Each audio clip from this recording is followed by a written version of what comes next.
anything to jeopardize your nomination. And I say that with all the love in the world. So, Councilor Casey. Thank you. I just, on that note, I just want to congratulate the nominee for having her family here, her parents. I want to congratulate her dad for 42 years as town council.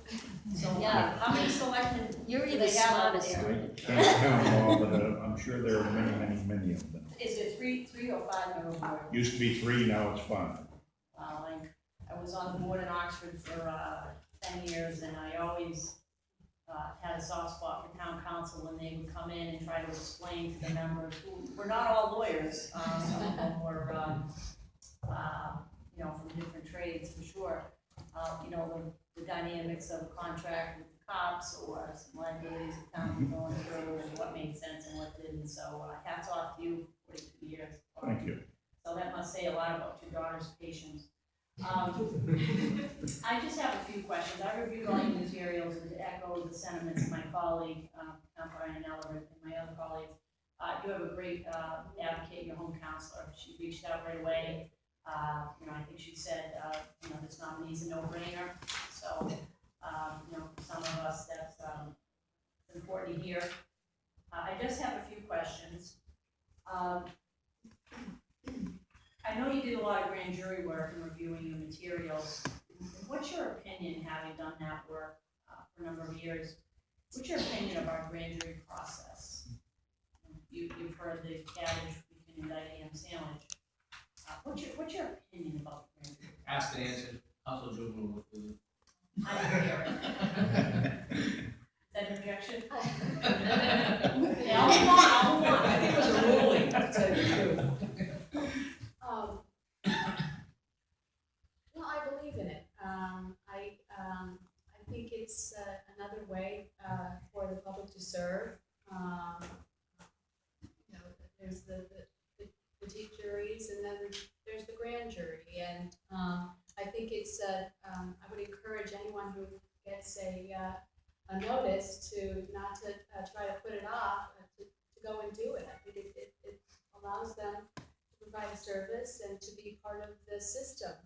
I know that the standard is low, but you really do need to make sure that the grand juries are instructed properly, and that the defense bar holds the DA's office to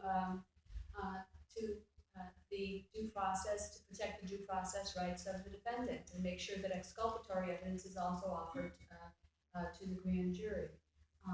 Councilor Juvenile suggested to have a defense attorney in the chambers, but I think that it's working just fine. Yeah, I've had an occasion, a special prosecutor, to present a couple of cases in grand jury, court cases, and I agree with your assessment. I think what it does, from the Commonwealth standpoint as well, is it makes them take a real hard look at what they have, what they don't have, and it puts everything on the table for everybody. Just due process across the board, the accused, the public. So I agree with your assessment. Can you, and I ask this of all juvenile court nominees, can you constitutionally reconcile for me our SJC's holding in Chardon with respect, that was the case where a young man was arrested for having ammunition on him as a juvenile. He had a record after that, followed him throughout his life. He became a taxpayer, homeowner, father, beneficial member of his community, never had any problems, applied for an LTC, couldn't get it under the Chardon decision because he was caught with ammunition when he was 14 years old. So you have that on one side. Then you have the Miller case, United States Supreme Court case Miller, and then our own case, Pachenko, which said, for purposes of first-degree murder and the possibility of parole, a juvenile's brain was not developed in a manner that you can hold somebody for life without the possibility of parole under the 8th Amendment. So you have that constitutional right in Pachenko, let's say Pachenko, that was our state case. And the juvenile brain is not developed for purposes of first-degree murder. But in Chardon, Second Amendment, a juvenile brain is fully developed for purposes of a 14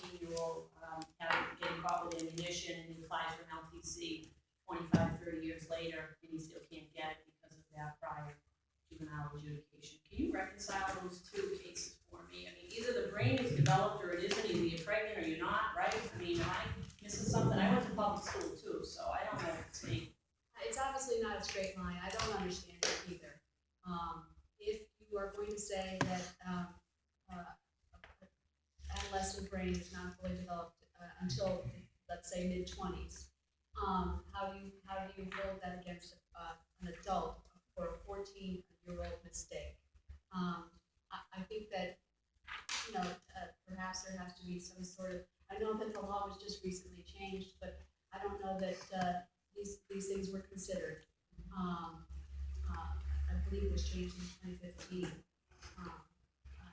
And I know that juvenile, records, felony convictions, any misdemeanor conviction, resulting in a 2-year or more sentence, those are all held against, a juvenile, or an adult juvenile record for license to carry. I don't understand it, and I don't know how to reconcile it, but it is the law. We have to uphold the law. I asked that question of Judge Seifert, appellate court nominees, and they say, well, that sounds like a good case that, somebody should bring, but, a lot of people don't have the resources to do that. Maybe there's some appellate court judges whose brains have not developed. Perhaps, that might be it. That might be it. I mean, I have my own theories about that, as far as how we treat certain amendments of constitutional rights, but, I struggle with that. Just with respect to your writing sample, I read your writing sample, and very well done. I would imagine you would do a fair amount of writing if you're confirmed. And I like the outcome. I thought it was a very courageous outcome that you did not find there was sufficient evidence to establish probable cause for the complaint issue. And I don't know where that young man is now, but you gave him a break by the looks of it, but it looked like it was the right decision. But it's nice to see that people aren't afraid to do those types of things. I'm sure you've had the experience where you file some type of motion, and from a defense standpoint, motion is suppressed, you walk in, you see the judge, and you've just killed a tree for nothing, and wasted anything, you should have just, stayed in your office and did something else. But I think it's important for judges to be courageous and do the right thing. I think the right example suggests that you will be able to do that. I just want to highlight some of the other things. I think the criminal law background is very important. I look at your whole your resume and your work history. I mean, you're really the ideal candidate. You've got the criminal practice, litigation experience.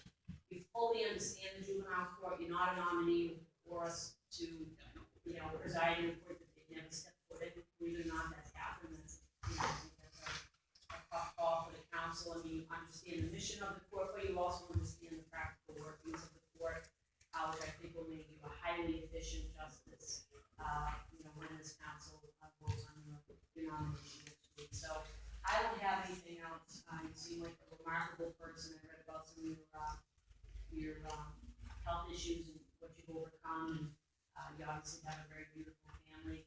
So, if we had, if every nominee was like you, this would make our job a lot easier. So I congratulate you. I look forward to voting for your candidacy next Wednesday. Thank you very much, Casey.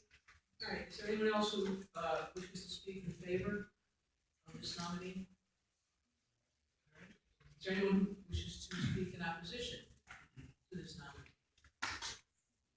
Hearing none, I just have a question of, should I ask your older son or your younger son? The older son. Yeah. That's scary. What kind of a mother did you have growing up? Very loving mother. I mean, it's hard to be unbiased answering that question.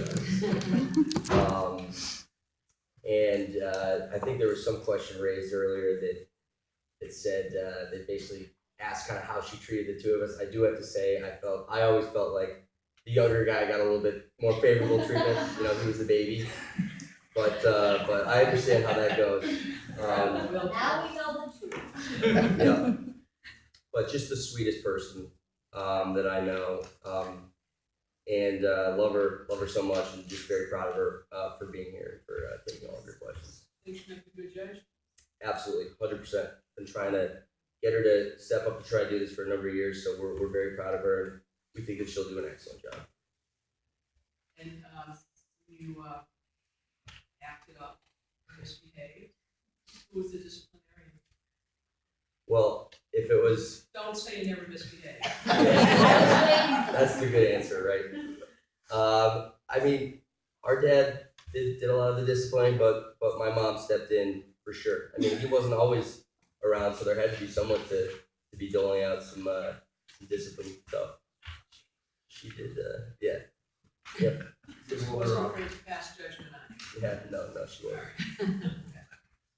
Yes, Councilor Carr. Thank you for your service to the Commonwealth. And I have to say at first, I was looking for like trial experience or something like that.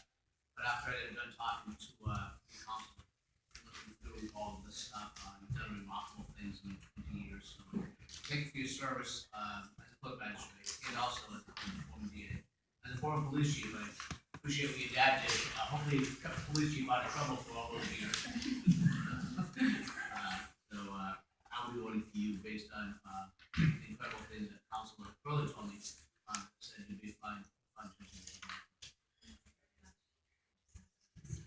I'd also like to offer into the record the letter from D.A. Bennett, which all the council took copies of. Council, Yes. can I comment on that? I want to thank you for that letter. And I want people to know that the letters that go to the JNC, we don't see them. So I thank Mr. Paterni for asking Council Hurley to share that with us. I don't know why we don't get those letters. I think we should.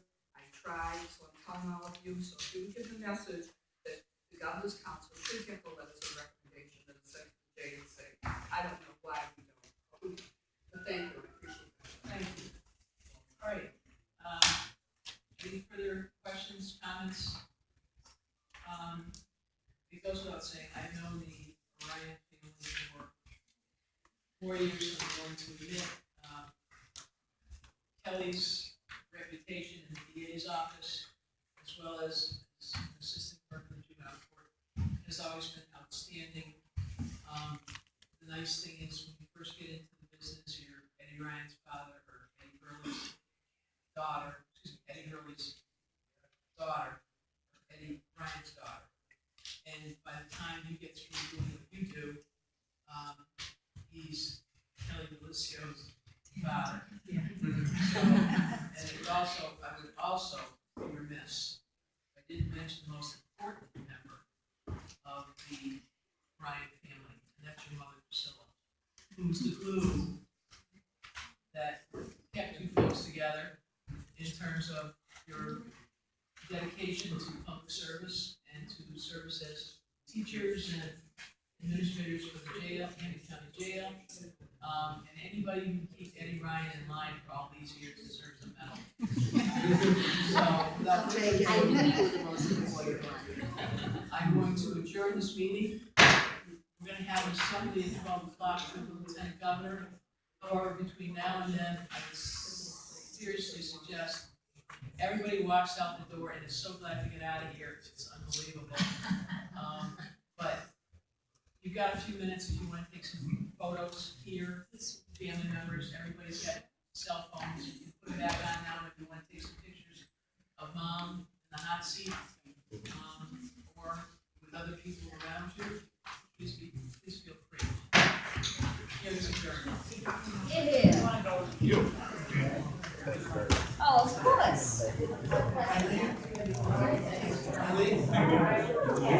Yeah, I know.